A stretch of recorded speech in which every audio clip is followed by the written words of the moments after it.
Taong 1987, Dumaguete.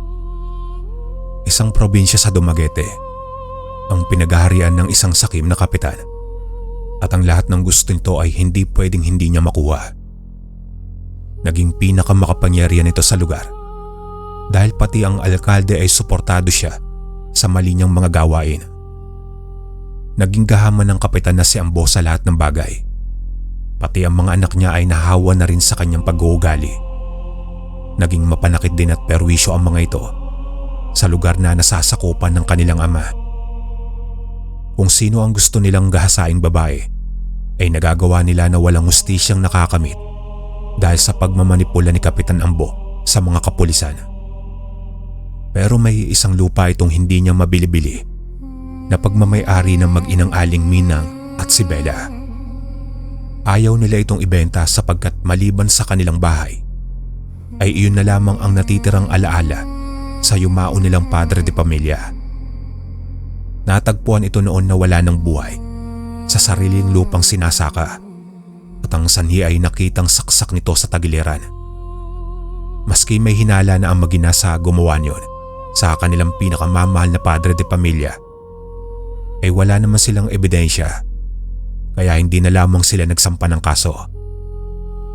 Nasa 5 taon na rin naman ang lumipas magmula noong mangyari ang krimen, at hanggang sa mga sandaling iyon ay wala pang kaliwanagan ng pag-iimbestiga ng mga kapulisan, kaya ipinagpasa Diyos na lamang na mag-ina ang lahat. Ang tanging pangunahing hanap buhay naman ng mag-ina ay magtanim ng gulay na talong sa kakarampot nilang lupain. Si Bella ang mas lalong nagpupursige araw-araw sa pagtatrabaho sa bukid dahil may edad na ang kanyang ina at hindi na kayang tumagal pa sa pagbibilad sa ilalim ng tirik na araw. Sunog man ng balat ni Bella ay lumulutang pa rin ang natural nitong kagandahan at kaseksiyan. Marami ang nagkakagusto ritong kalalakihan, subalit wala pa sa isip niya ang mga ganoong bagay dahil nakapokus lamang siya sa kanyang pang-araw-araw na trabaho. At ang problema nila kay Kapitan Ambo na may lihim ding pagkakursanada sa dalaga. Isang hapon noon, habang pauwi si Bella galing sa bukid, ay nakasalubong niya ang kapitan sa kalsada. Tumigil naman ang nakamotorsiklong kapitan sa tapat ng dalaga. "Oh, Bella, nag-iisa ka yata ngayon. Nasaan ang nanay mong si Mindang?" Nasa bahay. Nagpaiwan kasi maraming gawain. Kaya ko naman mag-isa sa bukid eh. Bakit mo na itanong? Walang paggalang ang sagot na iyon ni Bella. Kumukulo kasi ang kanyang dugo basta nakikita niya ang mukha ng kanilang kapitan. "Ang suplada talaga ng batang ito pero gusto ko yan." Wala naman, Bella. Naitanong ko lang. Bakit kasi hindi nyo na lamang ibenta ang lupa ninyo sa akin? Nang sa ganun hindi ka na mahirapan. Di bali na lang, Kapitan. Kaya pa naming iraos ang aming pang-araw-araw. Kung ayaw mo, di yung inaalok ko na lang sa'yo na. Na maging kabit mo? Hindi pa naman ako ganun kadesperada para ibenta ang sarili ko sa inyo. Maiwan ko na kayo, Kapitan. Bawat salitang lumabas sa bibig ni Bella ay madiin ang pagkakasabi. Nakabusangot namang dismayado na naiwan si Kapitan Ambo sa kanyang motorsiklo. "May araw ka rin sa akin, Bella. Mapapasa akin ka rin balang araw." Sa mga sumunod na araw ay patuloy ang panggigipit ni Kapitan sa mag-ina. Gusto na niya kasing makuha ang lupa nila dahil may mas malaki siyang bayar niyon. Pero patuloy pa rin tumanggi sina Bella at Aling Mindang. Isang araw ay halos lumod sa basang lupa si Bella dahil lahat ng pananim niyang talong ay kung hindi nabunot sa lupa ay nataga ng matalas na itak. Ang masaklap pa ay ninakaw ang mga malalaking bunga at ang kubong sinisilungan nila ay sinunog. Sinabi ito ni Bella sa kanyang ina pag-uwi ng bahay, kaya pati ang ginang ay nakaramdam ng panghihina. Nanginginig itong umupo sa upuang kahoy, saka sinapo ang dibdib. Ayos lang po ba kayo, Inay? Oo anak, ayos lamang ako. Pero paano na tayo nito? Saan na tayo kukuha ng magagastos na pera? Ako na po ang bahala doon, Inay. Huwag na po kayong mag-isip ng kung ano-ano, ha? Ano yun? Hindi natapos ni Bella ang sasabihin nang may marinig siyang tila ng bato sa kanilang bubungan. Pero hindi lang iyon ang gumulat sa mag-ina, dahil isa palang bote na may laman na gas at may sindi ang ibinato sa kanilang bubong. Kaagad na kumalat ang apoy at sa isang iglap ay walang nagawa sina Bella at Aling Mindang kung hindi panooring umiiyak ang natutupok nilang tahanan. Wala silang naisalba ni isa nilang gamit. Pati ang perang ipon nila ng matagal na panahon ay natupok. Puno ng galit at pagiganti naman ang naramdaman ni Bella ng mga sandaling iyon. Umabot na sa suklulan. Nagpasya siyang kausapin ng ina na ibenta na lamang ang lupang kinatitirikan ng kanilang bahay, pati na ang kanilang lupang taniman. Pero sa gusto nilang presyo. Natuwa naman si Kapitan Ambo dahil sa wakas ay nakuha na niya ang matagal na niyang gusto. Hindi ito nagdalawang isip na ibigay sa mag-ina ang presyong hinihingi ng mga ito, at pagkakuha nila ng pera ay kagad nilang nilisan ng kanilang probinsya. Tagumpay, nakuha ko rin ang lupa nila. Hindi nila alam na triple ang makukuha kong kabayaran sa bayar ko nito. Sobra ang kagalakan ng kapitan dahil sa nakamit na tagumpay. Pero hindi pa yung gaanong kukumpleto, sapagkat may isa pa siyang hindi nakukuha. Iyon ay ang dalagang si Bella. Lumipat naman na mag-ina sa karatig lamang na probinsya. Naghanap sila ng lupang bibilin na kahit eksaktong titirikan lang nila ng kanilang bagong bahay. Tapos sa tapat nito ay magpapagawa sila ng isang tindahan. Sa tulong ng Panginoon ay nakahanap naman sila at maganda ang lokasyon. Daanan iyon ng mga estudyante at may malapit na paradahan doon ng tricycle. Tiyak na magiging maganda ang kita ng kanilang itatayong negosyo. Lumipas lamang ang ilang buwan ay nakabangon ang mag-ina. Malakas kasi ang benta sa itinayo nilang maliit na tindahan at sa harap nito ay may maliit na kainan ng pansit hanggang sa nadagdagan ng mga lutong ulam. Dahil sa hindi na nabibilid sa araw si Bella, ay kuminis at pumuti ang balat ng dalaga hanggang sa tuluyang lumitaw ang kanyang kagandahan. Iyon ang matagal na niyang gustong gamitin kay Kapitan Ambo para pagigantihan. Nahalata naman ni Aling Mindang ang mga kakaibang ikinikilos ng anak, kaya kinausap niya ito. Anak, alam kong may binabala ka. Kung gusto mong magiganti kay Kapitan Ambo, sana ay wag mo na lamang ituloy. Wag na wag mo din sanang gamitin ang natutunan mo sa iyong lolo na itim na karunungan. Ayaw kong mapahamak ka, anak ko. Inay, hindi po. Nagkakamali kayo. Hindi ko gagamitin ang mga malalalim na karunungang itim na itinuro po sa akin ni Lolo. Ang gagamitin ko lang po ay ang kulang gayuma, Inay. Papasunurin ko lang sa aking mga kamay ang Kapitang Ambo na iyon hanggang sa ibalik niya ang titulo ng ating lupa at isauli niya ito sa atin. Pati na ang mga kinamkam niya sa ibang tao. Gusto pa sanang tumutol ni Aling Mindang, pero alam niyang hindi na niya mababago pa ang isip ng dalaga, kaya nagkibit-balikat na lamang siya. Sa pagsisimula ni Bella sa mga pinaplano, ay lumuwas ito at pumunta sa dati nilang probinsya. Sa barangay hall siya dumiretso at kunwari ay maghahanap siya kay Kapitan Ambo ng lotay na maaaring patayuan ng bahay. Sa unang pagkikita nila, ay may kung anong mukha ng dalaga ang rumerehistro sa isipan ni Kapitan Ambo. Hindi lang niya lubosang maisip kung sino iyon. Habang iginagala niya ang dalaga sa kabuuan ng mga lupa na kanyang nakamkam, ay biglang umambon. Hinubad ng kapitan ang kanyang sombrero at leather jacket, saka ipinasuot sa dalaga. Kunwari namang kinilig si Bella, pero ang totoo ay nandidiri ito. Ito na ang gagamitin kong mga gamit mo para mapasunod kitang kapitan ka. Tignan lang natin kung hindi ka mamulubi paggising mo isang araw. Wika ni Bella sa kanyang isipan, saka bahagyang napangisi. Hindi naman tumutol si Ambo nang hingiin ni Bella ang mga iyon sa kanya. Palusot na lamang ng dalaga ay bilang isang remembrance sa mga iyon. Pagka-uwi ni Bella ay kagad niyang ginawa ang alam niyang ritual sa kulam na gayuma. Isang pulang kandila ang sinindihan niya. Sinunog niya ang papel na may nakasulat na pangalan ni Kapitan Ambo at ang abo nito ay kanyang inipon at ipinahid sa mga kasuotang nakuha niya sa kapitan. Pagkatapos niya ay tinupi niya ang jacket sa 5 tupi. Ang sombrero naman ay inayos niya ng pagkakasalansan sa isang karton. At habang patuloy na nag-uusap si Bella ng mga orasyon, ay sinunog niya ang mga bagay hanggang sa maging abo ang mga ito. Napangisi naman ang dalaga pagkatapos ng ginawa niyang ritual. At tiyak na kinabukasan pagbalik niya doon, ay maamong tupa na niyang mapapasunod ang Kapitan Ambo na iyon sa kanyang mga kamay. Samantala, hindi mapakali si Kapitan Ambo sa kanyang higaan. Kada pikit niya ng mga mata ay mukha ni Bella ang kanyang nakikita.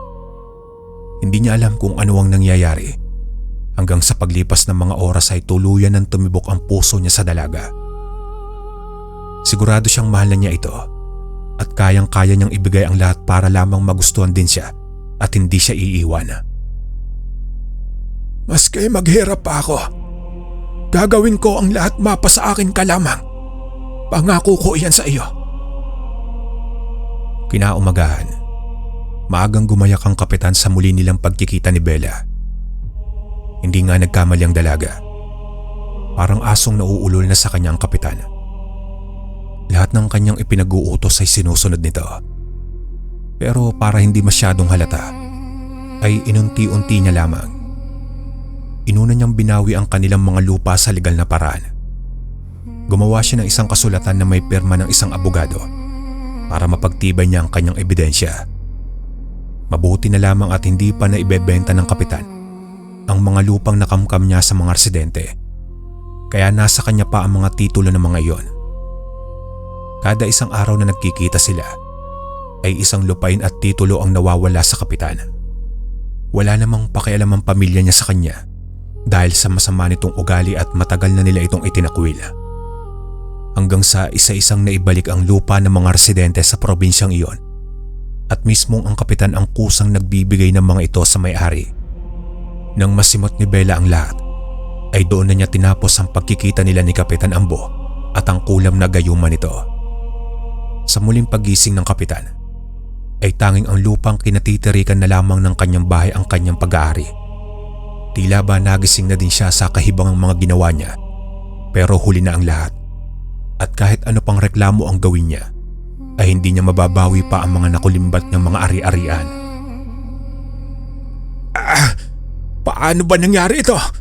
Sino ba ang babaeng iyon? At bakit niya ako minanipula? Ibalik niyo ang mga ari-arian ko!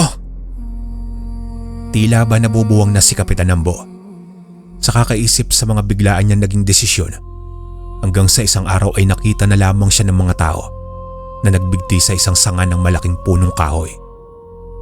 Wala nang kasalanan pa si Bella sa pagpapakamatay ng kapitan. Malinis ang konsensya niya dahil sariling desisyon na ni Ambo ang ginawa niya sa sarili. Nang malaman ni Aling Mindang ang ginawang pangloloko niya sa yumaong kapitan, ay hindi naman ito nagalit. Alam kasi niyang sa mabuti ginamit ng kanyang anak ang karunungan nito at hindi sa masamang hangarin. Nakabalik na din sina Bella at Aling Mindang sa kinalakihan nilang lugar at nakapagpatayo na ng bago nilang bahay.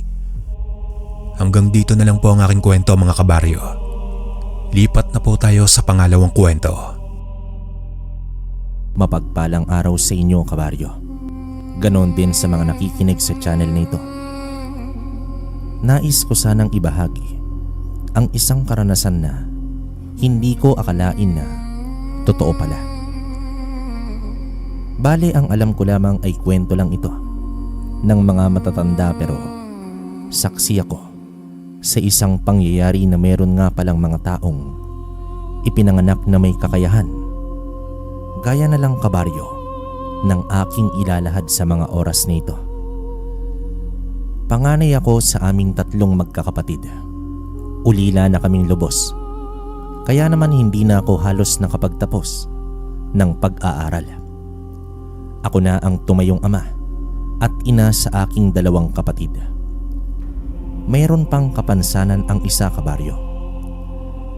Hindi siya gaanong nakakalakad. Ito ay sa lugar ng Visayas pero itatago ko na lang ang tunay na pangalan ng lugar. Baka kasi isipin ng iba ay gawa-gawa ko lamang ang kwento.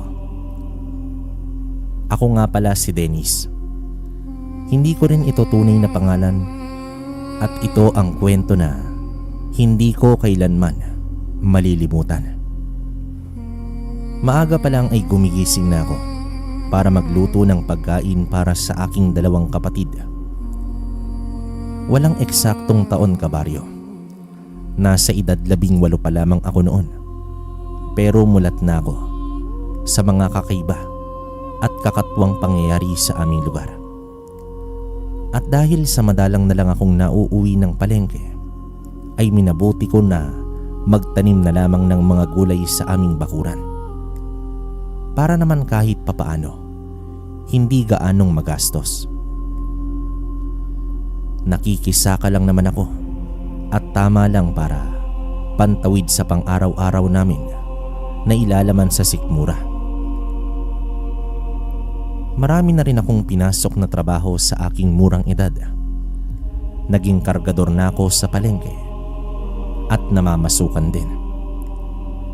Hanggang sa dito na ako napirme sa pakikisaka.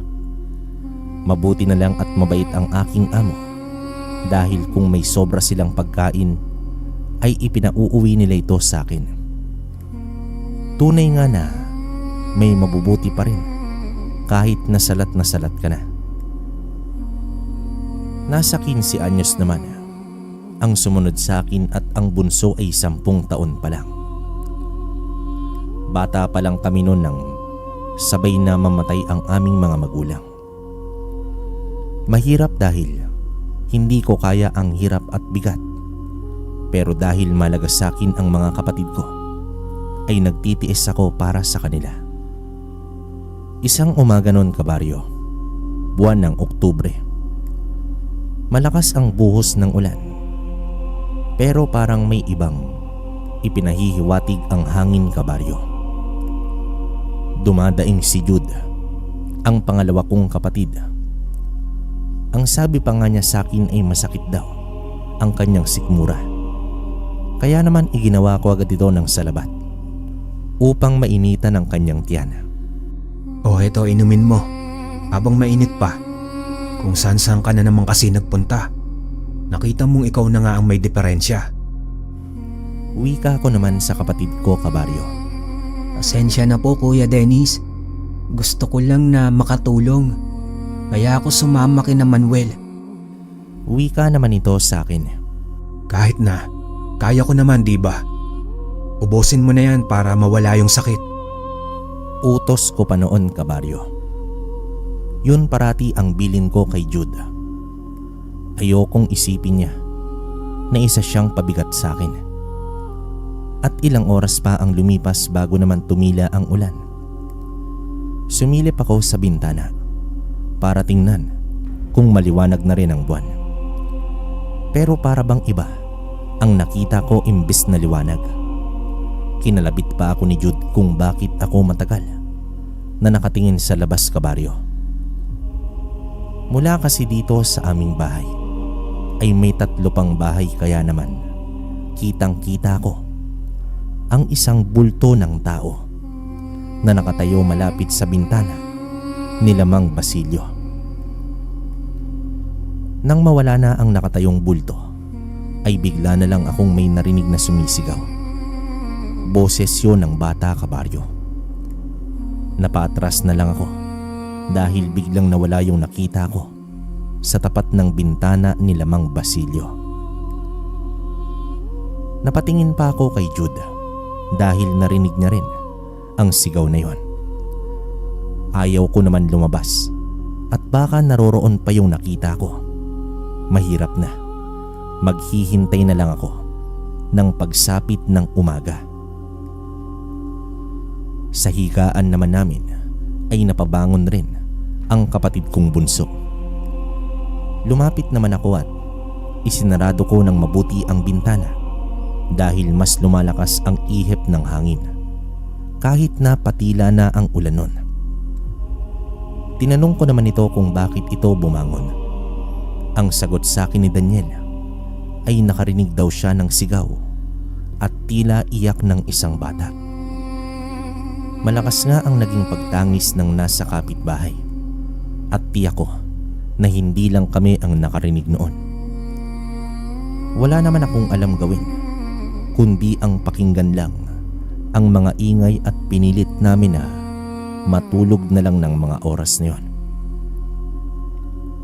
Kinabukasan naman, mataas ang sikat ng araw.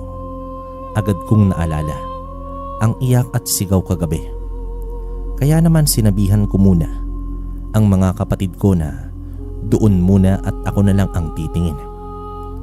Pagdating ko naman sa bahay nila Mang Basilio ay tumambad sa aking paningin ang isang babaeng bata na palagay ko ay apo niya at nasa 11 taong gulang ito.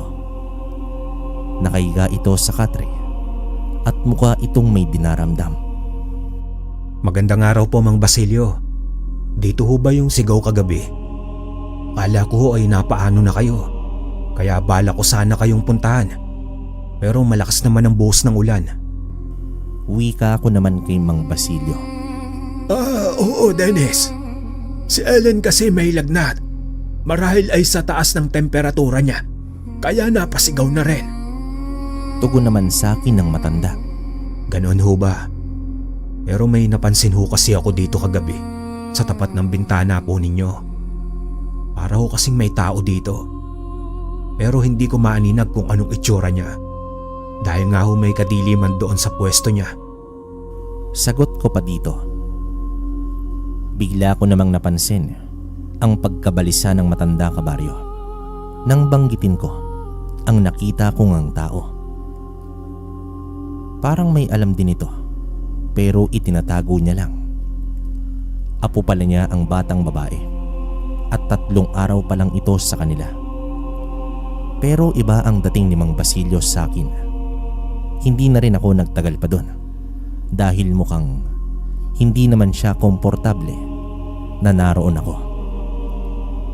Muli ko pang nilingon ito pero sinarado na agad ng matanda ang tarangkahan. Pagbalik ko naman sa bahay ay naghahanda na si Jude ng agahan. Kahit pa sabihin na may kapansanan ito, hindi naman ito hadlang sa kanya na ako ay tulungan din sa bahay. Pero hindi ko na siya pinipersa pa dahil alam ko na nahihirapan din siya sa pagkilos.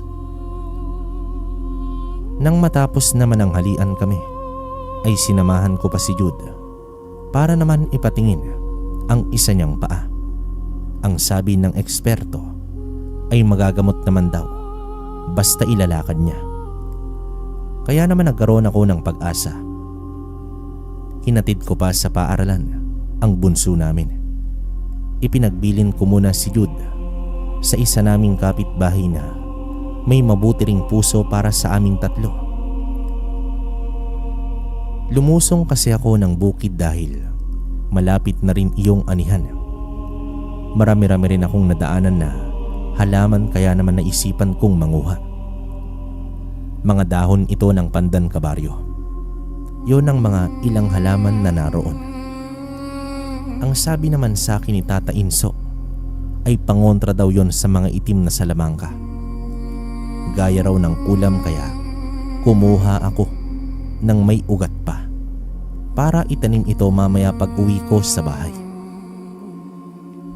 Ang sabi pa nito ay mabaho daw at nakakasulasok iyon sa pang-amoy ng mangkukulam. Kaya naman nagtataka pa ako kung bakit sinasabi sa akin iyon ng aking kasama sa bukid. Bala ko sana siyang tanungin kung ano ang dahilan nang biglaan niyang pagkukwento. Nagmamadali kasi ito kabaryo. Kaya naman hindi ko na pinigilan pa. Nauna na kasi itong umuwi nang magapas ang mga damo sa pilapil para ibigay sa kanyang alagang baka. Kaya naman ang ginawa ko ay kumuha at bumunot ako ng maraming ugat para mabuhay ko ito kaagad. Habang naglalakad naman ako sa gitna ng kalsada ay may napansin akong isang babae na naroroon din na nakatayo. Kinilabutan naman ako sa klase ng itsura nito, kabaryo. Araw pa naman ng Biyernes noon at talaga naman na medyo mainit na rin. Akala ko ay maglalakad ang babae pero humarang ito sa daraanan ko. Kaya naman napalingon pa ako sa paligid pero nagtataka ako dahil wala kahit isang tao. Ang ginawa ko na lang, kabaryo, ay iwanagwag ko ang dala kong dahon ng pandan at mukhang doon niya lang napansin na may bitbit ako. Yung itim na belo sa balikat niya ay ipinatong nito sa ulo at sinalubong ako ng lakad. Ako naman dahil hindi ko talaga siya kilala ay lumakad na rin ako. Pero napakalakas ng tibok ng puso ko ng mga oras na yon. Lalo na, kabaryo, nang lagpasan niya ako. Pakiramdam ko ay titig na titig pa rin ito sa akin. Pero nilakyan ko na ang paghakbang ko dahil medyo takot ako sa klase kung papaano ito tumingin. Nangingitim ang ilalim ng mga mata nito. Mabilis akong naglakad palayo sa kanya, kabaryo, dahil parang merong kakaiba sa kanya. Saka bagong mukha ito. Malayo pa lang ako ay kita ko na ang bubong ng aming bahay. Nakita ko rin si Jude na kausap ang isa naming kapitbahay. Kaya naman binilisan ko na ang paglalakad ko. Pagdating ko naman doon ay itinanim ko agad ang pandan sa isang balde na sira. Nagpalad ako ng lupa at hinayaan ko na. Sa harapan ng aming bahay ang balding yon. Binati pa ako ni Aling Maming, maging ang dala kong pandan. Sabi pa nito ay ipatong ko raw iyon sa sinaing para mabango. Ang aga mo po yata, kuya. Tsaka saan ka po ba nakakuha ng mga yan? Ang dami ah. Usisa naman sa akin ni Jude. Doon lang. May mga ganito pala doon at ang sabi sa akin ni Tata Enzo ay mainam daw ito sa kulam. Takot daw sila dito. Sagot ko naman sa kapatid ko. Bakit po, kuya? May mangkukulam ba dito sa lugar natin? Nakakatakot naman pala kung ganun. Turan pa dito ng kapatid ko. Nagpasalamat pa ako sa mabait namin na kapitbahay bago ko tuluyang yayain si Jude na pumasok na. Di pa man ako nakakaupo ay bigla na lang kaming nakarinig ng sigaw at kalabog sa bahay ni Mang Basilio. Kaya naman nagkatinginan pa kami ng kapatid ko. Ang sabi ni Jude sa akin ay kanina pa raw iyon sigaw ng sigaw. Kaya naman kahit ayokong silipin ay di ko rin matiis. Lumabas ako at nasalubong ko pa ang bunsong kapatid namin. Ang sabi ko ay saglit lang ako. Kaya naman tinanaw lang nila ako paalis. Pagdating ko naman doon ay sakto na bukas ang pinto. Iniluwa noon si Mang Basilio at nagkagulatan pa kaming dalawa. Ang tanong ko naman sa kanya ay kung bakit nagkakaganon ang bata. Pero ang sagot lang nito sa akin ay baka nakatuwaan lang. Sinilip ko pa ito pero iba na ang itsura niya. Malalim ang mga mata at mukhang may iniindang sakit. Ang sabi ko pa dito, kabaryo, ay bakit hindi dalhin sa manggagamot.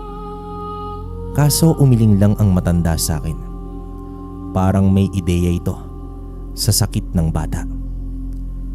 Kawawa naman dahil mukhang may masakit sa katawan nito. Hawak kasi nito ang sikmura, kaya naman hindi ordinaryo ang nararamdaman niya. Kawawa naman po ang apo ninyo, Mang Basilio. Patignan nyo na lang po sa manggagamot. Suwestyon ko pa dito. Hindi ko alam, Dennis. Basta ganyan na siya pagkagaling namin sa palengke. Isang babae lang naman ang humipo dyan. Basta dayo yata dito.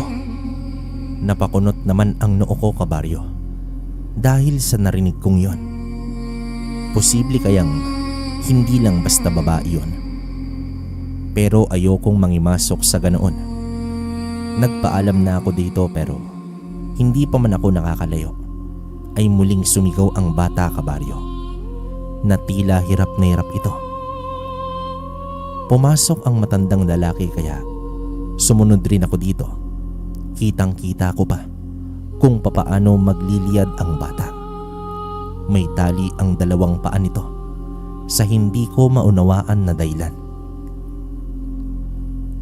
Dito napatingin tuloy ako kay Mang Basilio kung bakit maya-maya pa ay dumating na ang matandang babae na mukhang galing pa sa ibang ibayo. May mga hawak itong bayong at inilabas nito ang laman ng mga kandila at ilang uri ng dahon. Nag-umpisa nang umiyak ang batang babae, kabaryo.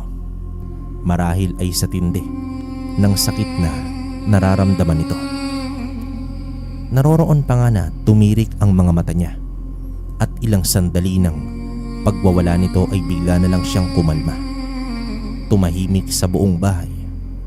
Kaya naman tumingin kaming tatlo dito. Mga kalahating oras sigurong walang galaw ang bata, kabaryo. Kaya naman inayos na ng matandang babae ang mga dala nito. Tumalikod ito sa higaan ng bata at si Mang Basilio naman ay pumasok sa may kusina. Kaya naman naiwan akong nakatayo doon habang pinagmamasdan ko ang walang malay na batang babae. Hanggang sa dumilat ito at kusang bumangon. Napatras pa nga ako dahil doon. Tumingin sa akin ang bata na may nanlilisik na mga mata at ngumiti ito ng nakakatakot. Tinawag ko pa si Mang Basilio para ituro ang bata. Nagulat din ang matandang babae na naroroon rin dahil sa itsura nito. Mabagsik ang hilatya ng mukha nito. Isama mo na rin ang pagtulo ng laway nito.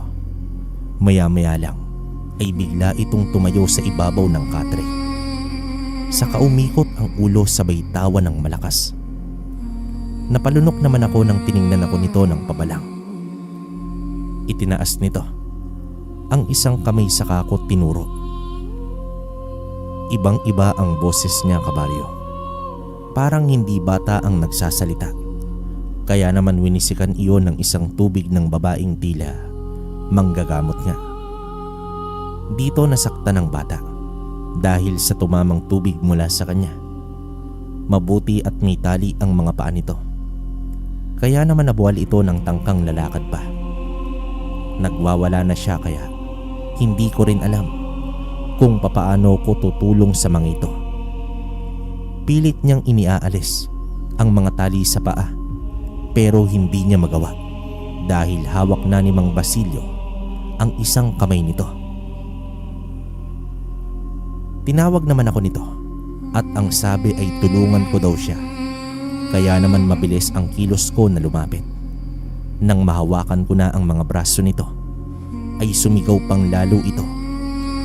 Mukhang nasaktan pa siya dahil sa pagdampi ng mga balat ko. Nagtaka naman ang babaeng manggagamot at saglit itong napahinto. Bakit ho, Ale? Tanong ko dito sa babae.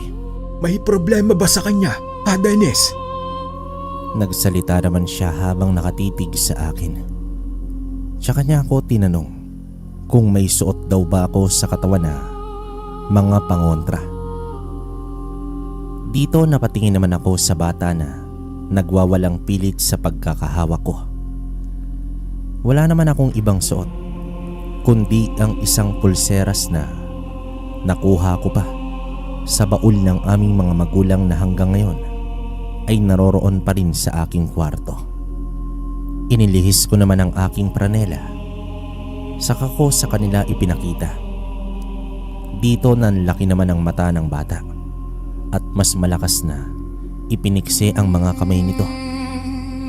Ang pandakaki, turan dito ng matandang babae. Isang uri raw iyon sa pangontra sa kulam at pantaboy sa mga masasamang elemento. Nagtanong ito ng dahon ng atis kay Mang Basilio, pero umiling ang matandang lalaki. Isa pa nitong hinanap, kabaryo, ay ang dahon ng pandan.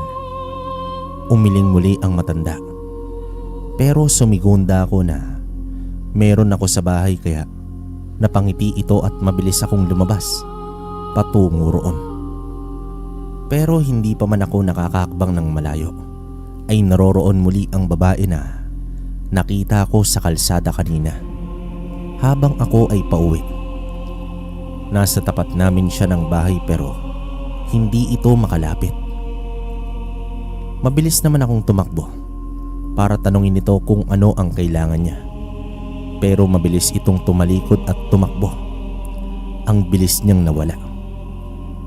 Sinilip ko ang dalawa. Nakahinga ako ng maluwag dahil naroroon lamang sila. Naalala ko naman ang pandan na kukunin ko. Pumitas ako ng 3 dahon para dalhin doon. Nang madala ko iyon ay umuwi na rin ako sa bahay. Pumitas rin ako ng 3 dahon sa ko ito pinakuluan. Tiningnan ko naman ang pulseras na tinanong ng matandang babae. Palaisipan sa akin kung bakit nagtaka pa ito kung saan ko nakuha iyon, kabaryo. Kuya, ano pong nangyari? Bakit nagkakaganon yung bata? Tanong naman sa akin ni Jude. Wala pa. Pero may manggagamot doon. Tapos humingi ng dahon ng pandan. Kaya ito umuwi ako para ilagay ang dahon. At nakita ko naman yung babae kanina sa daan. Iba ang kutob ko sa kanya. Kumulo na ang dahon na kinuha ko. Kaya naman amoy na amoy ang mabango nitong halimuyak sa loob ng aming bahay. Naalala ko yung sinabi ni Tata Inso. Natakot daw dito ang mga mangkukulam. Mabaho daw sa kanila ang amoy nito. Pagsilip ko sa bintana ay naroroon pa ang babae. Pero parang nasusuka ito habang nakahawak sa puno ang isang kamay at nakahawak naman sa dibdib ang isa pa, kabaryo.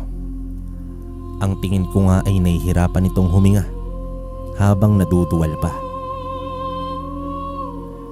Kinuha ko naman ang panabas na nakasabit sa gilid ng pinto. Pinigilan pa nga ako ni Jude at ng bunso namin kung bakit hawak ko ang patalim, pero tuloy-tuloy lang akong lumabas. Pagsulyap kong muli sa puno ay wala na doon ang babae, kabaryo. Luminga-linga pa ako dahil nagbabaka sakali akong makikita ko pa itong muli. Ngunit wala na siya kahit ang anino. Maya-maya pa, humahango si Mang Basilio na tumakbo patungo sa akin dahil tulungan ko daw sila. Pero ano ang magagawa ko doon? Wala naman akong kakayahan, kabaryo. May manggagamot doon at hindi ako ang dapat na naroroon. Tinawag din ako ni Jude at sinabi na ayos lang daw sila. Kaya naman naawa ako sa matanda. Sumunod ako sa kanya. Dinig na dinig namin ang yak at sigaw ng batang babae. Halos magsuka na ito ng kulay berde sa kanyang damit. Maitim na rin ang mga kuko nito sa paa. Kaya naman para pa akong naawa. Nagwawala ito. Minsan naman ay tumatawa nang walang dahilan. Dahil dito napapailing na lang si Mang Basilio sa lahat ng nangyayari sa kanyang apo. Dennis, maaari mo ba kaming tulungan? Alam mo ba ang taglay na kakayahan ng suot mong pulseras, ha? Turan sa akin ni Mang Basilio. Anong tulong, Mang Basilio? Tsaka hindi ko naman ho kilala ang may gawa niyan sa apo nyo. Kaya ho bakit ako? Takang tanong ko naman dito sa matanda. Isa siyang babae na nakasuot ng itim. Basta hinipo niya ang apo ko at simula noon ganyan na siya. Kaya alam ko na matutulungan mo kami. Pakiusap, Dennis. pagmamakaawa dito ni Mang Basilio. Kahit tumanggi man ako ay hindi ko magawa, kabaryo, dahil sa awa na nararamdaman ko para sa bata. Papaano ba naman kung halimbawa na lang sa kapatid ko ito mangyari? Malamang ay masiraan na ako ng ulo. Kaya naman tumango na lang ako kahit hindi ko pa alam ang gagawin. Lumapit naman kami ni Mang Basilio para tingnan ang bata at doon ay nanlilisik ang mga mata nito at pilit akong inaabot.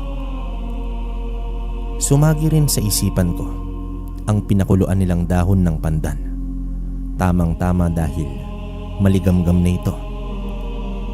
Nang abutin ko yon at itapat sa mukha ng bata ay itinago niya ang mukha nito at naduwal na akala ko ay may nakain na kung anong hindi maganda. Hinipo ko ang pinakuluan nila, saka ko ipinahid sa balat ng bata. Nagwawala ito at umiiling pa, sabay nang nagluwa ng mga berdeng katas. Dito napatras si Mang Basilio at tumalikod dahil sa awa nito sa kanyang apo. Dumating naman ang tila nanay nito at sinubukan na yakapin ang bata pero pinigilan lang ito ni Mang Basilio. Umiiyak ito dahil sa itsura ng batang babae, kabaryo. Marumi at puno ng suka ang buong katawan. Nang malagyan ito ng pinakuluang dahon ng pandan, ay tuluyan itong nawala ng malay. Sabay na duwal ito sa may katre. Natahimik naman kaming lahat. Saka lang pinakawalan ni Mang Basilio ang nanay ng bata. Niyakap niya ito at hinawi ang mga buhok na sumambulat sa muka. Tila lantang gulay na ang bata. Itim na nga rin ang kulay ng balat nito, kabaryo. Kaya naman kung titingnan mo ay mukhang wala ng buhay ang bata. Tingin ko ay mabisa talaga ang dahon ng pandan. Mukhang nawala na ang kulam sa kanya. Turan ko naman sa mga ito. Natigilan ang nanay ng bata sa pag-iyak niya at tinitigan ng mabuti ang anak niya. Kaawa-awa ang sinapit ng bata dahil sa naging itsura nito, kabaryo. Kaya kung dati ay hindi ko ito pinaniniwalaan, ngayon ay nag-iba na. Mas dapat palang mag-ingat dahil hindi iyon biro. Nagpaalam na ako sa mga ito dahil binibihisan nila ang bata habang wala pang malay. Habang naglalakad naman ako pabalik ng bahay, ay nasanggi ng aking mga mata ang isang bulto na parang nakatayo doon at hindi nga ako nagkakamali. Naroroon na naman ang babae, kaya kahit na may takot ay naglakas na ako ng loob para lapitan ito. Diretso naman ang tingin nito sa akin habang kakaiba ang mga mata niya. Sinubukan ko siyang kausapin, kabaryo, pero hindi ito umimik. Basta lang siya nakatingin sa akin. Kaya naman inulit ko na magtanong ulit. Isa lang ang lumabas sa bibig niya. Natutuwa daw siya na may pumapasa ng dating pinagdadaanan niya. Gumulo naman ang isip ko dahil doon, pero mas pinili ko na lang intindihin, kabaryo. Umatras siya ng dahan-dahan at dahil mga bandang hapon na, umihip ang hangin at ang kalangitan, kabaryo, ay mabilis na nagdilim ng mga oras na yun. Nakita ko pa ang mukha ng babae. Tila may mangyayaring masama. At hindi nga ako nagkamali dahil biglang sumigaw ang nanay ng bata sa loob ng bahay nila. Kaya naman napalingon ako doon. Maging ang iba pang mga kapitbahay ay naglabasa na dahil kakaiba na ang sigaw ng babae. Bigla namang tumawa ang babae na nasa harapan ko at nang balingan ko ito ay nakataas na lahat ng buhok nito at ang dalawang kamay ay nakadipa. Umuwi naman ako sa bahay at kinuha ang panabas na binitawan ko kanina. Nagbili naman ako sa dalawa na isa lang muli ang pinakuluan na dahon ng pandan para kumulo ito doon at lumabas ang amoy. Patakbo pa akong bumalik sa bahay nila Mang Basilio at doon ko nakita ang bata na nasa sahig na ito at nakaliyad pa, kabaryo, na wari binabali ang mga buto niya. Halos himatayin ang nanay ng bata. Si Mang Basilio naman ay may hawak na mukhang pangontra rin, pero wala namang talab. Nasa loob ng katawan ng bata ang babaeng may gawa nito. Kinulam ang apo niyo, Mang Basilio. Yan ang nakikita kong senyales. Tignan niyo, takot siya sa amoy ng pandan. Kailangan na mawala ito sa katawan ng apo niyo. Kung hindi, baka mamatay siya. Wika ko pa sa dalawa. Anong gagawin natin, Dennis? Kawawa ang apo ko. Tulungan mo kami. Pakiusap sa akin ni Mang Basilio. Ang ginawa ko noon, kabaryo, bumalik ako kung nasan ang babae. At gamit ang panabas ko, ay inatake ko ito. Hindi naman agad nakakilos dahil nahawakan ko agad ang isang braso niya. Dala ko ang isang damit na binasa ko pa ng katas ng dahon ng pandan at ibinalot ko yun sa mukha niya. Kaya naman sumigaw ito ng gusto. Saka ko ito itinulak at sinaksak ko ito sa likod. Halos magngalit siya pero hindi ito agad nakatayo. Kaya naman pinutol ko ang isang tenga nito. Galit na galit ito sa akin, kabaryo. Tinawag ako ng kapatid kong bunso at ibinato niya ang isang garapo na mukhang may katas pa ng dahon ng pandan. Sinalo ko naman ito at pilit na ibinuka ang bibig niya. Saka ko pilit na ipinapainom sa kanya. Matapos nun, nangisay naman ito at napahiga. Nilapitan ko pa ito para ibuhos ang natitirang katas sa kanya. Halos isuka na nito ang buong laman ng kanyang tiyan, kabaryo. Kahit na padilim na, ay naglabasan pa rin ang mga tao doon. Bigla namang tumahimik sa bahay nila Mang Basilio. Maging ang dalawa ko pang kapatid ay lumabas din. Nang balingan ko ng tingin ng babae, ay iba na ang itsura nito. Mas bata na ito kaysa kanina. Doon ko lang napagtanto na baka biktima din ito at naghahanap lang din siya ng madadamay, kabaryo. Nagpunta naman ako sa bahay nila Mang Basilio at doon ko nakita na may malay na ang batang babae. Maaliwalas na rin ang mukha nito na hindi na gaya kanina. Wala na rin ang pangingitim ng balat nito. Kulay mapusyaw na siya at may kita mong buhay na talaga. Nakangiti naman ito sa nanay niya habang kayakap ito sa bewang. Narinig ko pa ang tawag ni Jude, kaya naman iniwanan ko muna sila. Pero bago yon, ay nakaramdam ako ng isang maliit na kamay. Nakangiti ito sa akin kaya ngumiti rin ako. Nagpasalamat pa sila pero wala naman akong ginawa. Paglabas ko ay naroroon si Jude sa tapat mismo ng pinto. Inakbayan ko naman sila saka ginulo ang buhok ng bunso kong kapatid. Kahit na mahirap ang buhay namin, mahal namin ang isa't isa at nakikinig sila sa mga payo ko. Hindi ko man alam ang dahilan kung bakit ako ang nakatuklas at nakapatay sa babaeng mangkukulam, pero hindi ko yon ipagyayabang kahit na kailan, kabaryo. Dahil ang pagtulong ay may kusa, isang malaking karangalan na. Hindi man nakita ng iba, sapat na sa akin na natuwa ang mga kapatid ko at ang pamilya na natulungan ko rin, kabaryo. Okay, opinion ko sa kwento natin. Grabe, napakaganda. Hindi ko lang masabi kung yung napatay ba ni Dennis is yung mangkukulam talaga, no? Kasi nga parang sinabi niya doon sa last part na parang biktima rin daw ng kulam. Saka parang nagwika Hindi naman parang talagang nagwika yung babae na parang sa wakas nga na may parang hahalili ganyan, di ba? So hindi natin maintindihan, saka yun legit yun mga kabaryo.